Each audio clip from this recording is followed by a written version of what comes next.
लेकिन राहुल जी, अब क्योंकि इंडिया, इस पर भी बताना चाहिए था। हाँ राहुल जी, महाराष्ट्र में एक रैली चल रही है और वहां इंडिया का शक्ति प्रदर्शन हो रहा है।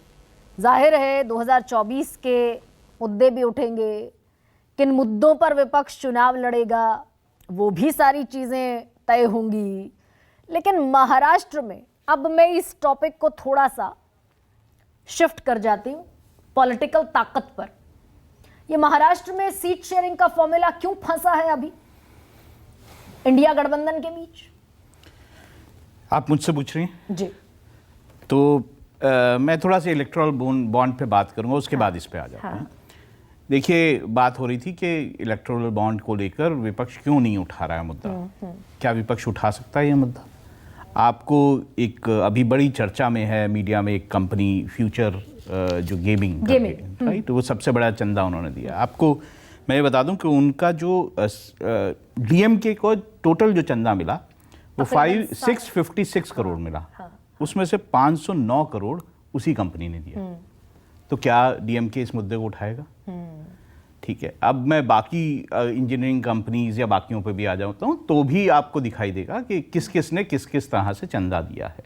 और ये भी बात आपको समझनी चाहिए, ये सारा चंदा नहीं है। इलेक्टोरल बॉन्ड जो है वो पूरा का पूरा वही उसी से चंदा दिया गया, ऐसा भी नहीं है। तकरीबन 66%। हाँ, उसके बाद भी बहुत सारा चंदा जो है वो अलग तरीकों से दिया गया है। इससे पहले एक 2012-13 में एक और तरह की स्कीम होती थी जिसमें आपके इलेक्टोरल जो है वो ट्रस्ट बनाए जाते थे और उसमें विभिन्न जो बिजनेसमैन थे या जो कंपनियां थी वो पैसा डालती थी और वो ट्रस्ट जो है आगे जो पॉलिटिकल पार्टीज हैं उनको बांटा। क्या वो बेहतर सिस्टम था?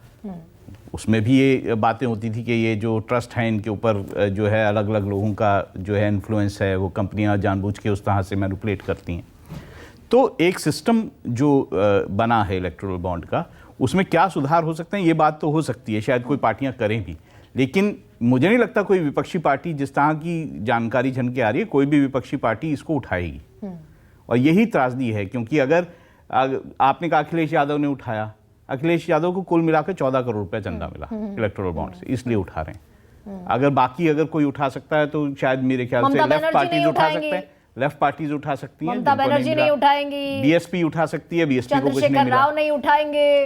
तो फिर सभी को जब चंदा मिला और उसमें सब में ये बातें हो सकती हैं कि किस कंपनी ने किसको चंदा दिया। और हम बात कर रहे थे कि क्या राज्यों में कोई कार्रवाई नहीं हो सकती? क्यों नहीं हो सकती राज्यों में कार्रवाई? उनके एंटी करप्शन डिपार्टमेंट नहीं है, वहां पे भी कार्रवाई हो सकती है। पर कोई करेगा क्या? वहां भी कंपनियां बेस्ड है ना, कई कंपनियां उन्हीं के राज्यों में बेस्ड है। तो ये यहाँ पे प्रॉब्लम है। दूसरी आपने बात की आज जो महाराष्ट्र में जो शक्ति प्रदर्शन जो है विपक्षी दलों, अब यहाँ से एनडीए वर्सेस इंडिया, विपक्षी दलों ने एक शक्ति प्रदर्शन किया। अब आप समझिए, आपने कहा कि महाराष्ट्र में क्यों जो है विपक्षी दलों का जो आपस में जो वो है सीट शेयरिंग वो क्यों नहीं हो पा रही है। देखिए, वहाँ पे भी असेसमेंट अलग अलग लोगों का अलग अलग है। और मैं ये मानता हूँ कि महाराष्ट्र का ये जो चुनाव है उद्धव ठाकरे का बेसिकली मैं उसको चुनाव मानता हूँ। उनकी जो बात है कि क्या असली शिवसेना जनता उनको मानती है कि नहीं मानती है, ये सिद्ध होगा वहाँ पर।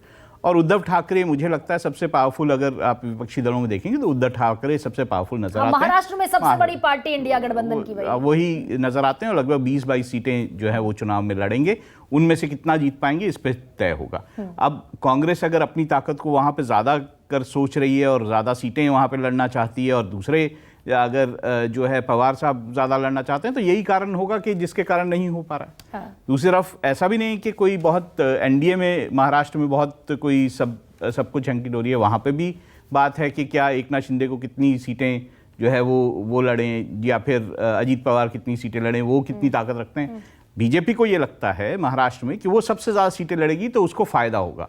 उसको खुद विश्वास एकनाथ शिंदे या फिर जो है अजीत पवार पे नहीं है। पिछली बैठक में अमित शाह ने कहा भी कि सीट शेयरिंग तो हो जाएगी, लेकिन पहले ये गारंटी दो, ये आश्वासन तो दो कि वोट ट्रांसफर करा पाओगे।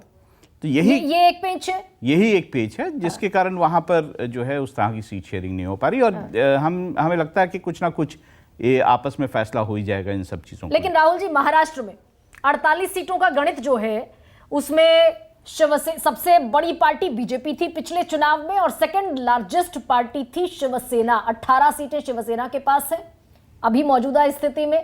पिछले चुनाव के नतीजों के बरक्स ये बात कह रही हूं। हालांकि शिवसेना फ्रेगमेंटेड हो गई, शिंदे इधर आ गए, उद्धव ठाकरे इधर रह गए, तो अभी के चुनाव में किसकी ताकत ज्यादा दिखती है? देखिए अभी के चुनाव, असली शिवसेना किसकी, जनता को तय करना है। देखिए ये तो सब पता तब चलेगा जब को कितनी सीटें मिलती हैं, कितनी जीत के लाते हैं, उस पर तय होगा। लेकिन अभी जो वहाँ पर माहौल है उसमें इंडिया गठबंधन या फिर आप विपक्षी गठबंधन जिसे बोलते हैं, उसमें यही साफ है कि उद्धव ठाकरे सबसे बड़ी ताकत है। तो ये ऐसा ही लगता है कि उद्धव ठाकरे पे विश्वास है। वैसे भी अगर हम मुंबई का इलाका देख लें, कुछ और इलाके देख लें, तो महाराष्ट्र में उद्धव ठाकरे को ये भी माना जाता है कि वहाँ पे उनको सिंपैथी वेव मिलेगी, उनको सिंपैथी के कारण वोट ज़्यादा मिल सकते हैं। दूसरी तरफ अगर 18 सीटें जो पिछली बार जीती थी वो बचा लेंगे, ये कहना मुश्किल है। देखिए जिस तरह की टूट हुई है उसमें ज़्यादातर एमपीज और एमएलएज जो हैं वो एकनाथ शिंदे के साथ चले गए। अब वो उसका क्या असर होता है, जनता उसको किस तरह से देखती है, ये देखना होगा वहाँ पर सिंपैथी वोट उद्धव ठाकरे को ये मिलेगा। है बात है कि सिंपैथी वोट उनको मिल सकता है ठीक है। वहाँ।